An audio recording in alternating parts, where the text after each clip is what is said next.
बहुत दिनों की बात है। एक गांव में एक बकरी और उसका बच्चा रहते थे। बकरी अपने बच्चे को बहुत ही प्यार से पाला पोसा करती थी। बकरी उसके बच्चे को छोड़कर एक पल के लिए भी नहीं रह पाती थी।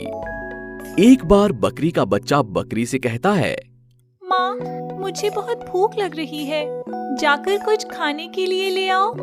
ठीक है, मैं जंगल जाकर तुम्हारे लिए कुछ खाने को लाती हूँ। तुम तब तक यहीं खेलते रहना। माँ, हमेशा तुम ही जंगल जाती हो, मुझे जंगल क्यों नहीं ले जाती माँ? मैं भी तुम्हारे साथ जंगल आऊंगा। तुम जंगल नहीं आ सकते। जंगल में बहुत सारे शेर, बाघ, हाथी रहते हैं। तुम उन्हें देखोगे तो डर जाओगे। तुम थोड़े बड़े हो जाओ तो मैं तुम्हें जंगल ले जाऊंगी। ठीक है, तुम यहीं रहो, मैं जाकर तुम्हारे लिए कुछ खाने को लाती हूँ। माँ, जल्दी आना, मुझे डर लग रहा है, मैं यहीं रुकता हूँ। ठीक है, मैं अभी आई, तुम यहीं रुको। बकरी जंगल की ओर निकलती है। बकरी खाने के लिए सारा जंगल घूमती है। उसे जंगल में एक जगह घास मिलती है।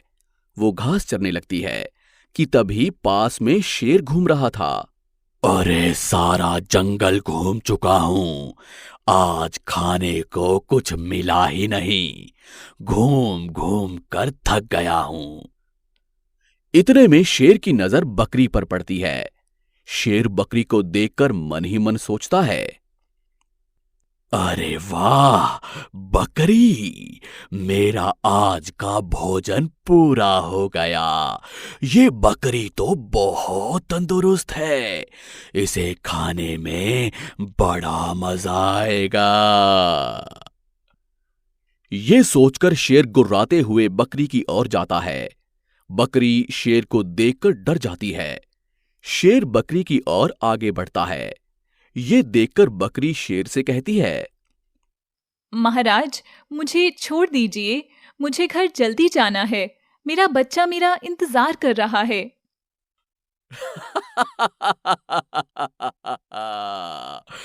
क्या मजाक कर रही हो? अपनी जान बचाने के लिए बच्चे का नाटक कर रही हो? महाराज, मैं सच कह रही हूँ, मेरा बच्चा भूखा है। मैंने उसे कहा था कि मैं जल्दी आ जाऊंगी। मुझे छोड़ दीजिए, मुझे जाना है। मैं बहुत भूखा हूं। अगर मैंने तुम्हें छोड़ दिया तो मेरा क्या होगा? मेरी भूख का क्या होगा? ये कहकर शेर जोर से चिल्लाता है। महाराज, मैं अपने बच्चे को चारा देकर आती हूँ, फिर आप मुझे खाकर अपनी भूख मिटा लीजिए। तुम फिर से वापस आओगी, ये मैं कैसे मान लूं? मैं आपको वचन दे रही हूँ, मैं अपने बच्चे को चारा देकर वापस आऊंगी। बकरी रोने लगती है। शेर बकरी के रोने को देखकर बकरी को भेज देता है। बकरी अपने बच्चे को चारा देने चली जाती है। बच्चे को चारा देकर वो वापस शेर के पास आती है। शेर बकरी को देखकर आश्चर्यचकित हो जाता है। तुम्हारे और तुम्हारे बच्चे के प्यार को देखकर मुझे तुम्हें खाने का मन नहीं हो रहा है। तुम जाकर अपने बच्चे के साथ खुश रहो। बकरी अपने बच्चे के साथ वापस आपको हमारी ये कहानी कैसी लगी, हमें कमेंट बॉक्स में जरूर बताएं। और यदि आप ऐसी ही और भी कहानियां सुनना चाहते हैं तो हमारे चैनल को सब्सक्राइब करना ना भूलें। शुक्रिया। चंपारण नाम के एक जंगल में एक बंदर और एक हिरन रहता था। बंदर और हिरन में काफी अच्छी दोस्ती। दोनों जंगल के बाकी जानवरों के साथ भी अच्छे से पेश आते थे और हमेशा साथ रहा करते थे। बंदर हिरन के लिए ऊंचे पेड़ों से फल तोड़ता है और दोनों मिलकर खाते हैं। ऐसे ही एक दिन एक बाघ उस जंगल में आता है और वो हिरन को देखता है। हिरन को देखकर बाघ को उसे खाने की इच्छा होती है। बाघ हर रोज उस हिरन पर नजर रखने लगता है और छिप छिप कर उसके पीछे रहता है, लेकिन बाघ को ऐसा मौका ही नहीं मिलता कि वो उस हिरन का शिकार करे। लेकिन एक दिन उस बाघ को एक आइडिया, हिरन के पास जाता है और उसे कहता है, हिरन, क्या तुम मुझसे दोस्ती करोगे? दोस्ती तुमसे? भला एक बाघ मुझ जैसे हिरन के साथ दोस्ती क्यों करना चाहेगा? क्यों नहीं कर सकता? अरे तुम बाघ तो मेरे जैसे हिरनों को निवाला बनाते हो। क्या पता ये दोस्ती एक दिन धोखे में बदल जाए। अरे नहीं नहीं, ऐसा कुछ नहीं, मुझ पर विश्वास करो। ठीक है, लेकिन मेरा एक दोस्त है बंदर, उससे पूछकर ही मैं ये बात तय करूँगा।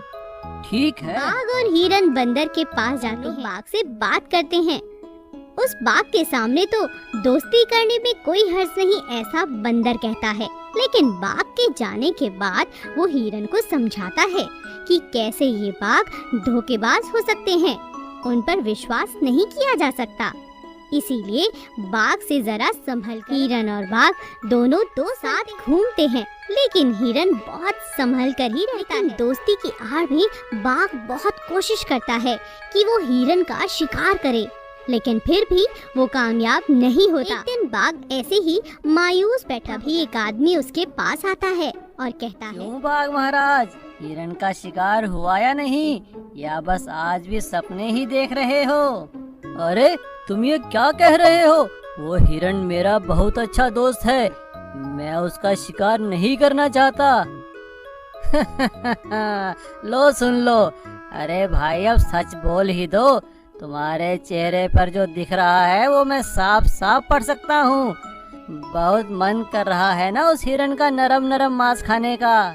ना चाहते हुए भी बाघ आदमी से अपना सच कह देता है और आदमी बाघ से कहता है, देखो बाघ महाराज, तुम्हें हिरन का मांस चाहिए और मुझे उसकी हड्डियाँ। अलग अलग होकर शिकार करने से अच्छा है कि हम दोनों मिलकर उसका शिकार करें। क्यों, क्या लगता है तुम्हें? ठीक है, मुझे पूरा हिरन का मांस खाना है, समझे? बदले में मैं तुम्हें उसकी सारी हड्डियाँ दूंगा। आदमी और बाघ एक हो जाते हैं और एक प्लान बनाते हैं। बाघ एक दिन हिरन के पास जाता है। हिरन घास खाता रहता है। बाघ उससे कहता है, अरे हिरन भाई, यहाँ सूखी और कड़वी घास क्यों खा रहे हो? इससे अच्छा तो मेरे साथ चलो, मैं तुम्हें बहुत अच्छा नरम और मीठा मक्का खिलाता हूँ। हिरन बाघ के कहने पर उसके साथ चला जाता है। थोड़ी ही देर में मक्के का खेत दिखाकर बाघ चला जाता है और आदमी को बता देता है। मक्का खाने के लिए कूद पड़ता है। तभी आदमी आता है और हिरन पर जाल डाल देता है और बाघ दूर बैठा देखता रहता है। तभी हिरन का दोस्त बंदर वहाँ आता है और वो जाल को तोड़ने लगता है। बंदर कहता है, अरे हिरन भाई, तुमने बाघ को आवाज क्यों नहीं दी? वो तो मुझे ये मक्के के खेत दिखाकर चला गया।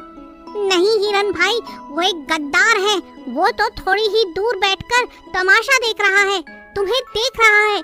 मुझे लगता है बाघ और आदमी दोनों मिले हुए हैं। तभी जाल पूरा तोड़ने से पहले ही वो आदमी वहाँ आ जाता है, लेकिन हिरन और बंदर जैसे तैसे वहाँ से भाग जाते हैं।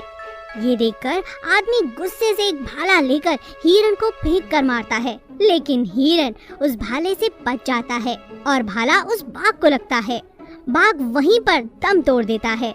बंदर और हिरन जंगल में भाग जाते हैं। एक दिन की बात है। जंगल में एक हिरन का जोड़ा श्याम और गीता रहने आते ही गीता को एक फूलों से भरा हुआ पेड़ दिखाई देता है, जिसे देखकर गीता बहुत खुश हो जाती है। ये जंगल बहुत ही सुंदर है और उतना ही ये पेड़ भी। देखिए तो ये पेड़ फूलों से कितना भरा हुआ है और फूलों की खुशबू भी कितनी अच्छी है। गीता फूलों की सुगंध से प्रभावित हो जाती है और वो भागते हुए उस पेड़ के पास पहुंच जाती है, पर ये पेड़ गीता के पास आते ही उसे खा जाता है। गीता गायब हो जाती है। श्याम ये सब देखकर गीता के लिए रोने लगता है। गीता, गीता, ओ मेरी गीता, कहाँ चली गई तुम? कहाँ हो गीता, मेरी गीता? श्याम बेबस होकर रोने लगता है। जंगल के कुछ जानवर वहाँ इकट्ठा हो जाते हैं। वो श्याम को समझाने लगते हैं।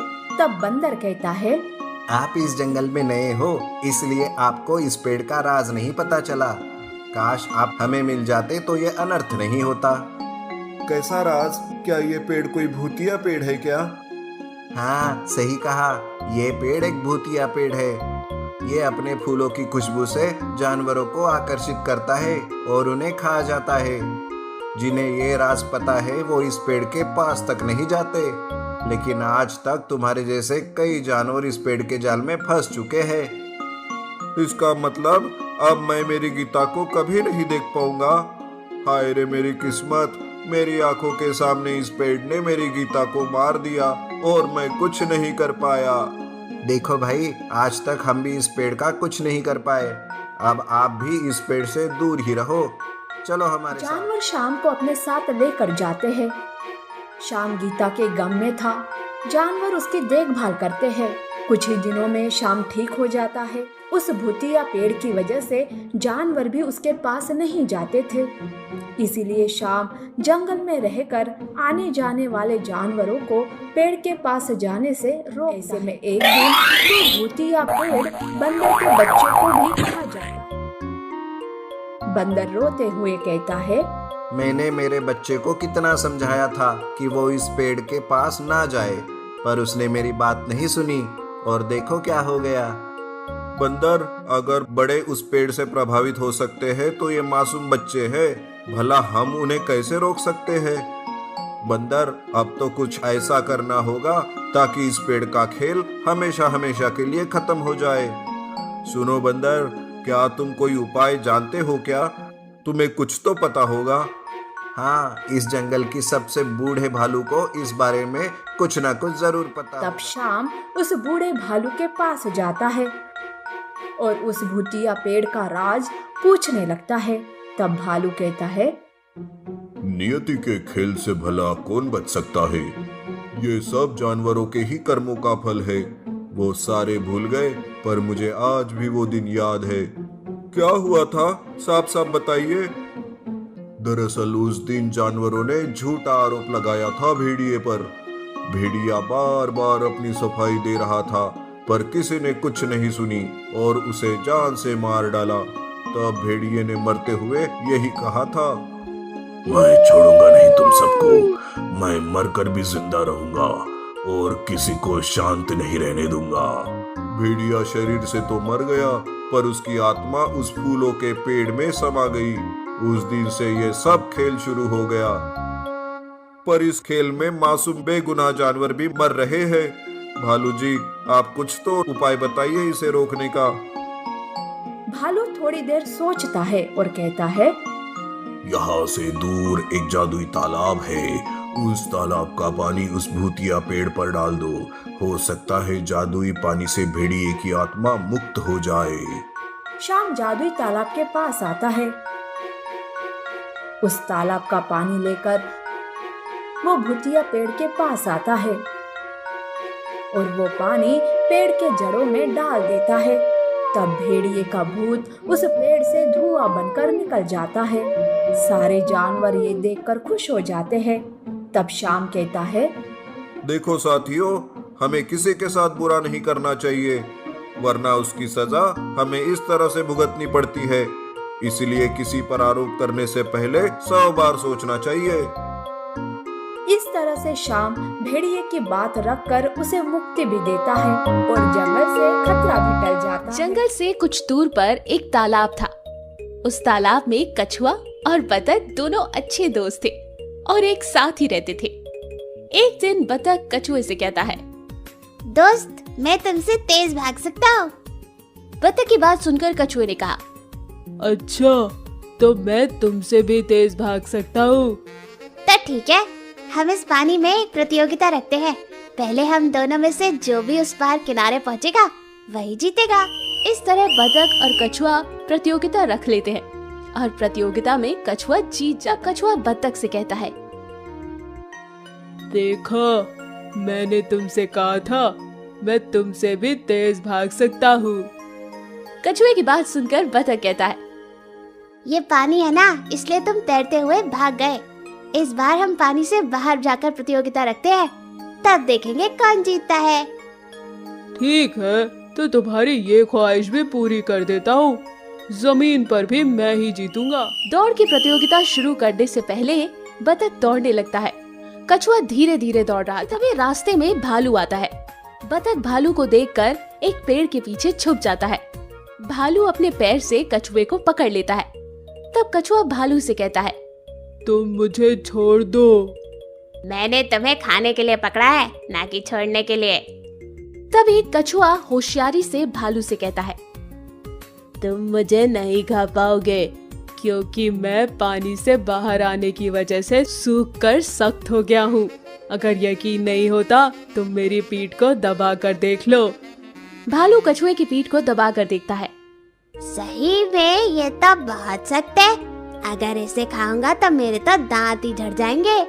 तभी कछुआ भालू से कहता है, मुझे पास के तालाब में ले जाओ और मुझे पानी से भिगा दो, तभी मैं नरम बन सकूंगा और फिर तुम आराम से मुझे खा सकोगे। भालू ऐसा ही करता है। कछुए को तालाब के पास ले जाता है। भालू कछुए को पानी में डुबोता है, पर भालू अपना पैर कछुए पर से हटाता नहीं। तब फिर कछुआ भालू से कहता है, मैं सब जगह अच्छे से भीग गया, लेकिन जहाँ पर तुमने पैर रखा वहाँ मैं अभी भी सख्त हूँ। ये सुनकर भालू अपना पैर हटा लेता है। जैसे ही भालू अपना पैर हटाता है, कछुआ तुरंत तैरता हुआ पानी में दूर निकल जाता है। ये कछुआ तो बहुत होशियार निकला, इसने बहुत चालाकी से अपनी जान बचा ली। ये सोचकर भालू निराश होकर वहाँ से चला। कछुआ पेड़ के पीछे छुपे बतख से कहता है, दोस्त, अब वो भालू जा चुका है, तुम भी बाहर आकर पानी में छुप जाओ। बतख भागते हुए पानी में जाकर कछुए से कहता है, तुम तो बहुत होशियार हो, आज तुमने अपनी होशियारी से अपनी जान बचा ली। आज के बाद मैं तुमसे कोई प्रतियोगिता नहीं लगाऊंगा। तो देखा दोस्तों, थोड़ी सी सूझबूझ और होशियारी से हम बड़ी से बड़ी मुसीबत का